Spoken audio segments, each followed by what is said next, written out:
Firman Tuhan hari ini terambil dari kitab Roma pasal yang ketiga. Saya akan membacakannya hanya ayat 9, tetapi para Bapak Ibu Saudara dapat membaca ayat-ayat sebelumnya. Demikian firman Tuhan. Jadi bagaimana? Adakah kita mempunyai kelebihan daripada orang lain? Sama sekali tidak. Sebab di atas telah kita tuduh, baik orang Yahudi maupun orang Yunani, bahwa mereka semua ada di bawah kuasa dosa.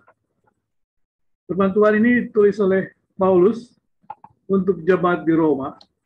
Dan jemaat di Roma adalah jemaat yang besar, dan jemaatnya terdiri dari mereka yang berasal dari orang-orang Yahudi, dan juga berasal dari orang-orang bukan Yahudi atau orang-orang Yunani. Orang-orang Yahudi sudah ditegur oleh Paulus bahwa mereka yang merasa menjadi orang pilihan Allah, menerima Taurat, tidak ada pilihan lain, tetap harus hidup dalam ketaatan Tuhan.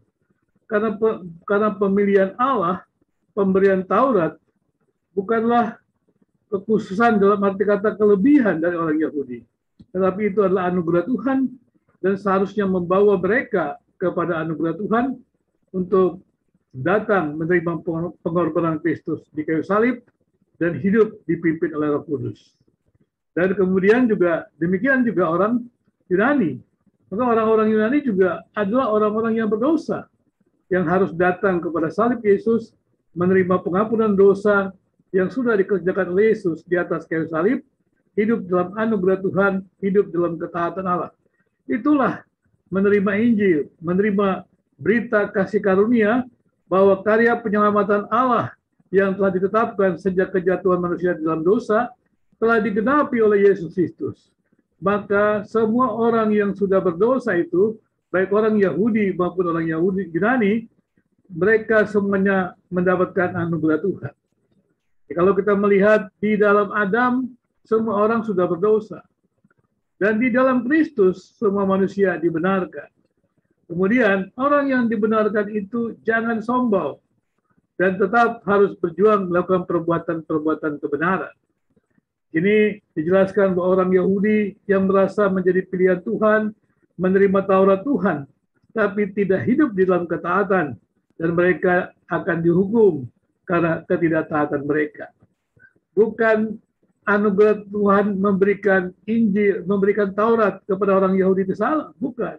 Bukan juga anugerah Tuhan yang memilih bangsa itu menjadi bangsa pilihan itu salah. Tidak.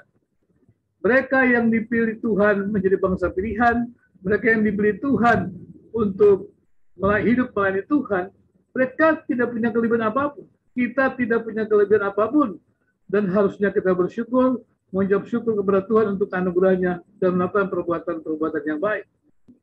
Kitab Roma ini menurut beberapa tokoh gereja merupakan sebuah kitab Injil. Artinya maksudnya adalah bahwa Injil yang jelas itu ditulis secara jelas di dalam kitab Roma. Kalau kita membaca surat-surat Paulus secara berurut, kita mulai membacanya dari kitab Galatia, 1-2 Tesalonika, kemudian 1-2 Korintus, dan ini adalah kitab Roma. Jadi wajar saja kalau kitab Roma ini menjadi sangat jelas dan diberikan kepada jemaat yang besar, yang tentunya memerlukan dasar-dasar iman, dasar-dasar Injil yang sangat jelas. Dan kita lihat juga di sini, pengetahuan Paulus sudah terus bertambah dengan bagaimana Allah memberikannya firman pada waktu dia menuliskan kitab Galatia, 1-2 Tesalonika, kemudian juga 1-2 Korintus, dan juga kitab Roma. Jadi kemudian anugerah Allah itu, kenyataan Allah yang terus berkembang di dalam kehidupan Paulus oleh anugerah Allah, maka kita bisa melihat berita Injil itu begitu jelas di dalam kitab Roma. Jika ada yang mengatakan kitab Roma ini harus baca tiap-tiap hari supaya dapat mengerti Injil dengan baik. Tapi kita kembali kepada ayat kita. Alkitab katakan bahwa semua orang sudah berdosa. Tidak ada manusia yang tidak berdosa. Di dalam Adam semua sudah berdosa dan semua manusia melakukan perbuatan-perbuatan dosa. Tetapi yang penting sekali adalah dosa bukan sekadar perbuatan-perbuatan dosa, bukan sekadar perbuatan-perbuatan jahat. Dosa adalah kuasa. Artinya adalah ketika Adam dan Hawa tidak mau tunduk kepada Allah, maka dia menjadi budak kegelapan, menjadi budak iblis. Artinya kuasa dosa, kuasa kegelapan itu menguasai Adam. Dan karena kuasa kegelapan itu, kuasa dosa itu menguasai Adam, maka manusia yang berada dalam perbudakan dosa itu melakukan perbuatan-perbuatan dosa. Itu sebabnya dikatakan dosa itu kuasa. Nah kemudian setiap orang yang sudah menerima pengorbanan Kristus di kayu salib, percaya bahwa Yesus mati di kayu salib menembus dosa manusia, dan dia juga dibebaskan dari kuasa dosa, dan kemudian dia masuk di dalam menjadi umat kerajaan Allah, berada dalam pimpin Roh Kudus, berada dalam kuasa Allah, hidup di dalam anugerah Allah.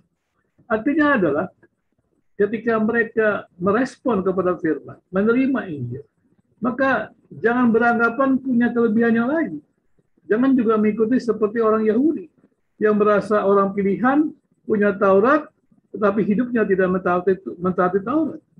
Demikian juga orang-orang Kristen, gereja, dia tidak boleh sombong, dia tidak boleh merasa hebat. Karena anugerah Tuhan itu diberikan kepada semua orang, bukan melihat potensi yang ada dalam diri manusia, tapi semata-mata karena kemurahan Tuhan. Maka dengan demikian dikatakan orang Yahudi tidak boleh sombong. Demikian juga kita, gereja tidak boleh sombong. Kalau hari ini saudara merasa atau yakini sebagai orang pilihan Tuhan, harusnya kita tidak boleh sombong. Harusnya kita bersyukur. Dan kita menyadari tanpa kuasa Allah, tanpa pimpinan Roh Kudus, kita tidak dapat melakukan perbuatan-perbuatan kebenaran. Sebelum orang yang percaya itu dibebaskan dari perbudakan dosa, perbudakan kegelapan, maka keinginannya berfokus kepada keinginan diri, keinginan dosa, keinginan kegelapan. Tapi seharusnya ketika dia dibebaskan dari dosa, dibebaskan dari kuasa-kuasa kegelapan, menjadi budak Allah, menjadi pelayan Allah, maka dia dikuasai dan dipimpin oleh Roh Kudus, senantiasa memohon anugerah Allah, senantiasa memohon pimpinan Roh Kudus untuk melakukan perbuatan-perbuatan kebenaran. Bukan membanggakan diri sebagai punya keyakinan, sebagai orang pilihan, punya klaim-klaim, menerima keselamatan, bukan membanggakan itu. Itu tidak bisa dibanggakan, itu disyukuri karena anugerah Tuhan, bukan karena perbuatan kita.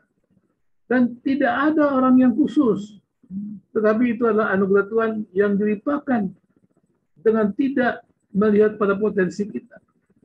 Di sini katakan, janganlah kita juga mencontoh orang-orang Yahudi yang merasa menjadi orang pilihan, menerima Taurat, tetapi tidak hidup di dalam Taurat, dalam kebenaran.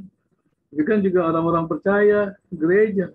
Jangan pernah beranggapan bahwa menerima kasih karunia Tuhan, masuk dalam anggota gereja, menerima Injil Tuhan, kemudian bisa hidup seenaknya, hidup dengan kesombongan, tidak bisa. Justru karena anugerah Tuhanlah, karena Injil itulah kita kemudian hidup dalam ketaatan. Menerima Injil itu responnya adalah melakukan ketaatan. Bukan berarti menerima Injil karena dosa kita sudah diampuni, maka kita bisa berbuat semau-maunya. Seperti ada pertanyaan dalam ayat selanjutnya, kalau memang perbuatan dosa kita menambah anugerah Allah, kenapa kita tidak terus tidak terus melakukan dosa? Itu sebuah kesalahan yang besar. Nah sekali lagi, dosa itu bukan bicara tentang perbuatan, tentang kuasa. Maka barang siapa yang dipindahkan dari kuasa dosa, dia berasal dalam kerajaan, berpindah menjadi kerajaan Allah. Berarti dia harus menuruti, harus punya hidup dalam ketaatan pada Allah. Bukannya hidup kepada ketaatan pada kegelapan, bukan ketaatan pada iblis, pada roh jahat, bukan demikian. Tapi hidup dalam kebenaran, hidup untuk memuliakan Allah. Dan di dalam kerendahan hati, dia terus bersyukur untuk anugerah Tuhan itu. Hidup menjadi teladan. Karena setiap kita diminta menjadi orang-orang yang percaya kepada Kristus, menjadi murid Kristus. Dan kemudian kita juga memuridkan orang lain. Ketika kita memuridkan orang lain, berarti kita menjadi teladan. Berarti hidup yang dipenuhi oleh kasih karunia Allah, Roh Kudus, dibebaskan dari perbudakan dosa, adalah hidup dalam kemerdekaan berbuat baik. Dan kemudian hidup menjadi teladan bagi orang-orang yang percaya atau orang-orang yang baru percaya. Jadi itulah yang perlu kita pahami. Sekali lagi, semua orang sudah berbuat dosa. Tidak ada yang dibanggakan dalam diri manusia yang berdosa. Yang kita syukuri adalah anugerah Tuhan, kemurahan Tuhan yang memberikan pengampunan kepada kita. Karena itu sekali lagi kita harus mensyukuri. Kemudian kita juga perlu ingat bahwa Allah itu adalah hakim yang adil. Allah yang makin perbuatan. Allah menghakimi berdasarkan standar Allah. Allah menghakimi berdasarkan standar kebenaran. Maka itu orang-orang yang percaya, kita semuanya harus hidup dengan takut dan gentar kepada Allah. Tidak hidup bermain-main, tapi hidup terus-menerus memohon pimpinan Roh Kudus, kekuatan Allah untuk hidup memuliakan Allah. Karena sekali lagi, kita tidak mampu melakukan perbuatan-perbuatan kebenaran dengan kekuatannya sendiri.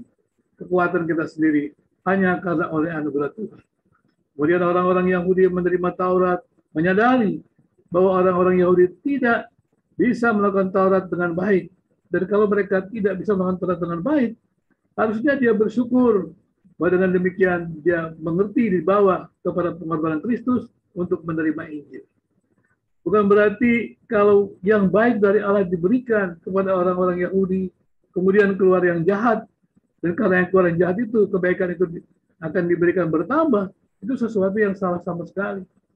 Jadi kayak kebaikan diberikan kepada kita, yaitu kuasa Allah yang menguasai kita diberikan kepada kita, maka berarti kita berada dalam anugerah Allah.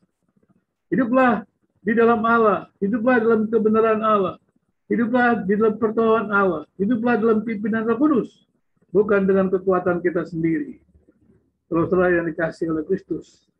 Sekali lagi, dalam dunia saat ini yang tidak mudah, dalam hidup di Indonesia, di seluruh dunia, kita memerlukan kasih karunia Tuhan. Kita memerlukan kekuatan Tuhan, supaya kita bisa hidup dengan baik di dalam anugerah Tuhan itu sendiri. Karena sekali lagi, tanpa anugerah Tuhan, kita tidak mungkin melakukan perbuatan-perbuatan yang memuliakan Tuhan itu. Kiranya Tuhan memberkati.